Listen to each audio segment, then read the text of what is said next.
Hello and welcome. I'm Ramesh Ramachandran and you're watching DD India, your definitive source of pure, unadulterated news and incisive analysis.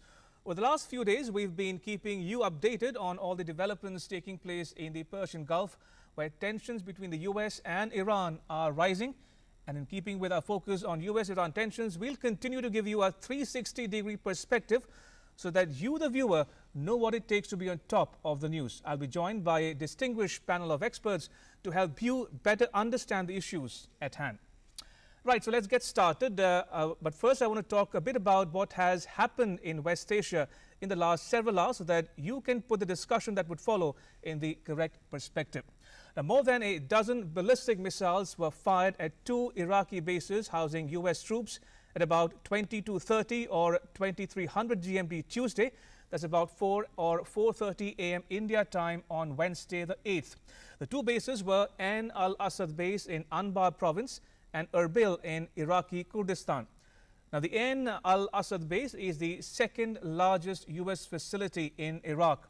The attack on the Ain al-Assad air base came after pro-Tehran factions in Iraq had vowed to join forces to respond to an American drone strike that killed Iranian General Qasem Soleimani and Iraqi top commander Abu Mahdi al-Muhandis in Baghdad on 3rd January. Meanwhile, Iran's Foreign Minister Javad Zarif said in a tweet that Iran took what he called proportionate response and measure in self-defense under Article 51 of the United Nations Charter. He said Iran does not seek escalation or war, but will defend against any aggression. Meanwhile, the slain military leader Major General Soleimani was buried in his hometown of Karman amid a sea of crowd. Now, for his part, US President Donald Trump tweeted, and I quote here, "All is well!" exclamation mark. Missiles launched from Iran at two military bases located in Iraq.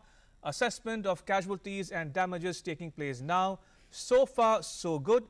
We have the most powerful and well-equipped military anywhere in the world by far. I will be making a statement soon, unquote. Right, but in the meantime, the Indian Foreign Ministry issued a travel advisory for Iraq. Its spokesperson said in a tweet, and I quote here, "In view of the prevailing situation in Iraq, Indian nationals are advised to avoid all non-essential travel to Iraq until further notification. Indian nationals residing in Iraq are advised to be alert and may avoid travel within Iraq. Our embassy in Baghdad and consulate in Erbil will continue to function normally to provide all services to Indians residing in Iraq," unquote. All right, joining me in the studio is Ambassador Gurjeet Singh, who has served in Germany and Indonesia and several other locations around the world. Also with me, Captain Alok Bansal, Director of India Foundation, a think tank based in New Delhi. He has also served in the Indian Navy. And Professor Harsh Pant, Director of Studies and Head of the Strategic Studies Program at the Observer Research Foundation, a New Delhi-based private think tank. Right, thank you all for joining us on this discussion. Appreciate it. If I can start with you, Ambassador Singh, we are asking the question, what next? On the 3rd of January, you saw the US take out Qasem Soleimani. 5 days later, we saw Iran target the Iraqi military bases. So my question to you is, what next? Where do Iran, the US go from here? Well, we seem to live in such a dynamic world that from why now to what next is only 5 days. Right. Well, you showed the tweet of the Iranian foreign minister, right, which says that they have taken the appropriate and proportionate response. In self-defense. And meaning that they are now come to a conclusion for the time being. Okay. Because they believe they have attacked the two bases from where the drones were operated. Now, I'm not certain this is correct, but this is their belief. Okay. And therefore, they believe that the attack was appropriate and proportionate. So it's very clear that the Iranians are not seeking a fight. Okay. That is one. So Okay. what next? I don't think Iranians are seeking a fight. Will there be a larger conflagration? Now depends on American reaction. Second, I think what next is the Iranians are definitely moving away from the nuclear deal in a more purposeful manner. Right. And I think this has got Europe, the Germans and the French and everybody else a bit more worried. So in enhancement of enrichment of plutonium is definitely going to happen, though I don't think they will throw out the IAEA for now. Okay. Third, I think if there is no conflagration, I think the risk to the Indian diaspora decreases. And if you see the tweet from the spokesman of the Indian Foreign Ministry, you realize our focus is the diaspora. True. So I think, but we still need to have a powder dry. We need to have extensive evacuation measures in place in case something happens. So that is really what's next. And the last point I would like to make is that I think our trade with Iran is going to go downhill. We had exports of about $3-4 billion, coffee, rice, tea, steel, pharmaceuticals. I think all this is taking a nosedive, and this is something we will, in this grim situation, we will need to find alternates and also make sure that Iran as our friend is not left totally to the wolves, but some way of engaging with them, both for humanitarian and our own strategic reasons, will remain high on our agenda. Right. Captain Bansal, may I ask you to bring in a military security perspective to the discussion? We saw Iran take out those bases in Iraq. Do you think Iran will be satisfied with the response? Do you think it will all depend on how the US decides a response here onwards? See, as far as what next is concerned, the ball is now in the United States court. Okay. And I think we need to wait and watch President Trump's statement, which should be coming tonight. Right. What is important is that the targeting of the two bases. I don't think so. It was because the drones which targeted Qasem Soleimani actually operated from these bases. The location of the two bases is important. One is in Anbar province, the other is in Kurdistan. The two areas where the civilian population was not of the same denomination as the Iranians. So if you are attacking Anbar province, if supposing something goes wrong, the collateral damage actually affects the Sunni Arabs. Whereas in Erbil, it is the Kurds. Now, that's, I think, a very, very important factor, because please understand, Erbil has been an island of prosperity and tranquility in an Iraq which has actually been suffering. Now, having done that, this sort of an attack was inevitable after the statement which came from Vilayat-e-Faqih, that is Al-Khamenei yesterday, where he said that this time the attack would be direct and would be proportionate. Right. Because Iran could have used Hezbollah or Houthi or somebody else or so many of its surrogates even within Iraq to target that. But they chose to carry out a direct attack because it was a question of national prestige. Because the way United States went about it, eliminating Qasem Soleimani in a third country, I think it made it virtually impossible for the Iranian regime not to do anything. The one thing which happens is President Trump, the way he has been going about predicting what next is going to be a very difficult proposition. True. Because President Trump makes his own foreign policy, and his foreign policy on Twitter is knee-jerk, yeah. and which can swing from one extreme to another extreme. True. He is facing impeachment. He is in an election year. So many of his actions are driven more by his domestic compulsions than by pragmatic foreign policy assessments or analysis. Sure. Now, this sort of a thing, one thing which has it has assured Iran is that they need to push their enrichment further, and that creates problems because Iran has said now it will have no restrictions on the centrifuges that will be operating. But this creates a lot of problems because the next set of targets which Iran is talking about is Saudi Arabia, Israel, and all these countries. And Iran's capability to churn up tumult in any of these countries is phenomenal. As you know, Saudi Arabia has a huge Shia minority population which has been restive for some time because their religious leader was killed. Countries like Bahrain have a Shia majority. Virtually every Gulf country has a substantive Shia population, and over the decades, Shia populations world over have started looking at Iran as the spiritual leader, Vilayat-e-Faqih, though there is no theological basis for it. And the whole crisis in Iraq actually permeated when Iraqi Shiite youth had started targeting pro-Iranian forces also, saying that their country needs to be free of Iranian influence and things like that. And that's how, which Iran probably saw that it was being done at the instigation of US. Then of course you had the attack on US bases, and the US has used that pretext to target Qasem Soleimani, and of course now what we are seeing. So this sort of a conflagration depends totally on what President Trump says. Again, my hypothesis is that Iranians deliberately did not inflict casualties on Americans. The missiles moved very close to the targets, but did not hit the targets. thereby giving a signal to the Americans that they had the capability, but they have chosen not to escalate. Because please understand, the way Houthi drones had Houthi missiles or drones had carried out an attack on Aramco sites, which was a precision attack. And I was in Iran just a month or two ago, and I could see Iranians gloating over the technical expertise. Now, if this sort of an attack has taken place, I think they don't want to escalate, but they want to definitely give a signal to Americans. With this sort of an attack, they have actually pacified their domestic opinion, while at the same time avoiding escalation. Fair point. Professor Pant, if I can come to you now, your take on where things stand as they stand today and where things might be headed going forward. Also, are you in agreement with the US government's position or stance on the one, timing, and two, justification for what's done in the Persian Gulf? Well, it's all very post facto explanations, as I think in most cases of Trump's foreign policy we have seen. But clearly, I think the one problem, the one strategic problem that America is facing today in the Middle East is that there is a question mark over its credibility in upholding Carter doctrine.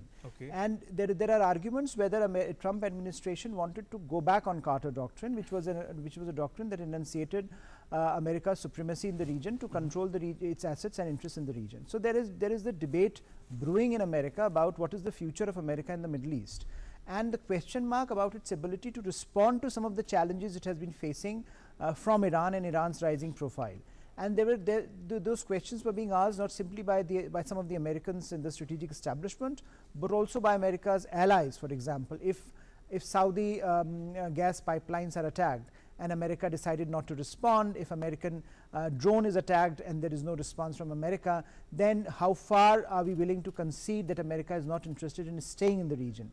And those questions, I think, have pushed certain sections of the policy making community, especially I think the Secretary of State Pompeo, who was making this case for attacking Iran for quite some time within the administration. So we now have a larger sort of a shift in Trump's position, who came to office saying he wants to withdraw, he wants to end these wars, and he is now in a position where he might be starting another war, going into the election cycle. There are domestic reasons, as Alok pointed out, and many of these domestic reasons intersect with the larger strategic reality in the region. But clearly the larger dynamic in the US at the moment is that here was a response to something that was seen as America trying to restore its deterrence credibility in the region. Now, what the Iranians have done in response have again shifted the discussion to America and to the American, so has Iran in a sense lobbed the ball in the American court? Yes, waiting for them to respond? We are waiting for them to respond, and I think that the region therefore perhaps might be taking cues from what the Iran is doing. Iran has done. I agree with Alok that perhaps the signal is very clear, and they have said that look, we are now not interested in escalation. We have done our bit. Now it's for you to respond and to assess this, and whether this is enough to de-escalate the conflict from going forward. So it opens up the possibility that de-escalation might also be on the corner. All right. Now that we've heard from the opening remarks from all our three guests, I want to delve deeper into specific issues confronting India and the world at large. Ambassador Singh, if we can talk from an Indian perspective now, India has in the recent past, especially under Prime Minister Modi, invested time, energy and effort into beefing up or ramping up ties with countries in West Asia. But going forward, in view of what's happened in the Persian Gulf, do you think New Delhi will be boxed into a corner and compelled to pick sides? Say for instance, between Saudi Arabia and Iran, Israel and Iran, and the US and its allies, and also Iran and possibly Russia and China on the other hand. Well, if you see the initial statement from the spokesman of the Ministry of External Affairs after the killing of General Soleimani, it did not give you the impression that we were taking any side. It gave you an impression that we were concerned and we were hoping there would be peace, but we weren't really saying who's wrong, who's right, and what. And I think if you see the rather deft diplomacy carried out by our Minister for External Affairs, I mean, he was in Iran, meeting the Iranian foreign minister in Oman. And then I think his quick conversations with in fact, you also visited Pompeo, Iran, and Javed Sharif at the same time. And now the Iranian foreign minister will be here 14th onwards. I think This is good diplomacy. We are Okay. conveying our concerns to people around who are supposed to be our friends, Right. and say, these kind of stuff is going to get us into trouble. Now, if you see Secretary Pompeo's Twitter after the talk with Jaishankar, you find at the end he says that we are going to look out for our allies and friends as well. Right. So we hope some sense has dawned over there. Right. So in this situation, India's main concern is the diaspora, Right. our energy security, and the fact that we have weaned away many of the important Islamic countries away from the traditional OIC stance on Pakistan and J&K. Indeed. Now, do we want to unravel all this? Now, certainly we don't want the diaspora to be in peril. Second, we want energy security, because with the sanctions on Iran, we are already suffering, and we haven't quite made up, determined sources all over, where we know for sure where we have to keep buying spot and market rather than be able to get the surety of the kind of quality and quantity Iran was giving us. Right. And thirdly, yes, as the issues of Shia Sunni conflict, Iran Saudi conflict in the Islamic world grow up, the challenges to take sides become more severe on us. It's something which we shouldn't have to do. So this situation is not neither of our creation nor something that we want, because we prefer Right. the current status quo in the Islamic world, Sure. where we are getting our way ahead. And if any change happens, not because of us, I think we may lose some of that space that we have so carefully crafted. Absolutely. Captain Bansal, Ambassador Singh spoke about oil and the Indian diaspora. I want you to focus on India's development project, namely the Chabahar port. You're a military man, and you can talk to us at length on the strategic perspective or the imperative of keeping, focusing on these issues. Also, on the other hand, we've seen the contradictions and double standards on the part of the Washington DC, for instance. On the one hand, they target General Soleimani. On the other hand, in our closer neighborhood, the Pakistani army, for instance, the Taliban has equally killed American personnel, and the benefactors in Pakistan have supported them. But why do they treat the Pakistani generals with kid gloves? Your thoughts, Captain Bansal? See, there is no doubt about Washington's double standards, and I think except for those who are die-hard supporters of the American foreign policy, it will be very, very difficult for anyone to justify Qasem Soleimani's killing in Baghdad. I think killing a foreign country's military officer in a neutral country, in fact an ally's land, is, I think, to my mind, not really contributing towards establishment of a rule-based international order which America keeps propagating. Having said that, India of course has numerous concerns, which Ambassador Singh has said. We need to understand that we are the largest destination for global remittances. Right. Almost 50% of that remittances come from Persian Gulf. It will be a child's play for Iran to block Persian Gulf. Our oil imports from Iran virtually today are zero. Let's be very frank, we are not dependent on Iran, but we are dependent on oil from Iraq, we are dependent on oil from Saudi Arabia, we are dependent on oil from other countries in Persian Gulf, and Iran has the capacity to derail that. Of course, diaspora is a very, very big factor. We have seen what happened during Gulf War I, Gulf War II. We had to get back our diaspora, and that actually created a dip as far as remittances for India were concerned. Now coming to Chabahar, Chabahar had been exempted by US sanctions, but Right. Chabahar was going nowhere. Right. The fact is, no shipping company was willing to deliver the equipment, and it was really not going. The port was functional, port was available, but you see the amount of cargo that had been offloaded, it was not. It was primarily intended as a gateway for Afghanistan and Central Asia. We did manage to send some cargo, but it was definitely not a commercially viable port which has been functioning. And it cannot happen till the time the US-Iran problems get resolved completely. Right. So I guess we will have to look for alternate avenues as far as Afghanistan and Central Asia are concerned. Dealing with Pakistan has always been, as I said, US has dealt with kid gloves. If it was to assign the same set of rules which were assigned to eliminate Qasem Soleimani, there are so many people in Pakistan that could have been eliminated, including many of the director generals of the ISI, who have actually actively collaborated and have contributed to the killing of American personnel and soldiers.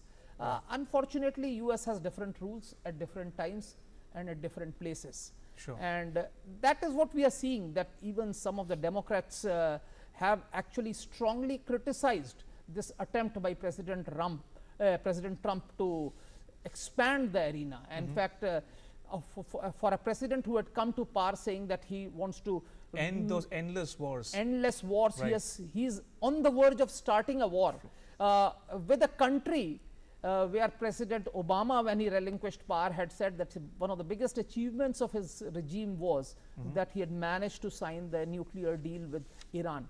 From our point of view, if we will have to take we would like to avoid taking sides, but if the conflict escalates, even if we do not say so openly, we would probably be compelled to be supportive of one or the other side.